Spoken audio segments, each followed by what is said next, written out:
7,844 crores. That's the amount that the centre has demanded as additional compensation for the victims of the Bhopal gas tragedy. Now, the Supreme Court today has rejected the centre's plea.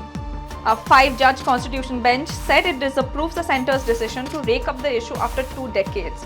The centre had sought Union Carbide successor firms to be directed to pay an additional Rs 7,844 crore to victims of the gas leak. It had argued that the enormity of the actual damage to human lives and the environment could not be assessed properly at the time of the settlement in 1989. Bhopal gas tragedy was one of the worst industrial disasters in modern history. In a matter of minutes, thousands were killed by the leak.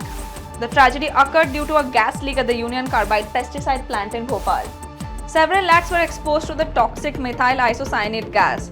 Bloated animal carcasses had to be disposed of. People ran on the streets vomiting and dying. At the time of the incident, doctors were not aware of proper treatment methods. The city ran out of cremation grounds. It was like, somebody has just bombed the city with the chemical weapons and the tragedy is going on kind of a thing.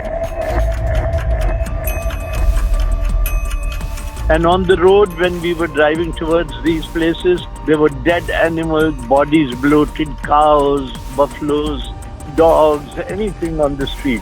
We landed there and we went to the hospital where all the sick and dying people, because of the poisonous gas, they were being brought in, and a whole lot of dead bodies were lying on one side, and children and men and women in very bad condition were being brought in. So it was like some kind of chemical war has taken place and everybody's sick and dying kind of a feeling. You see, those who inhaled enough gas, they died right away. But thousands of them who inhaled less gas, their lungs and their heart was affected and they were dying a slow death.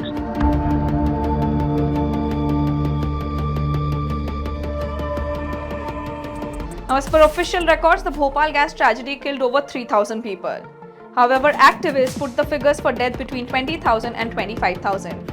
A total of 2 lakh people fled Bhopal.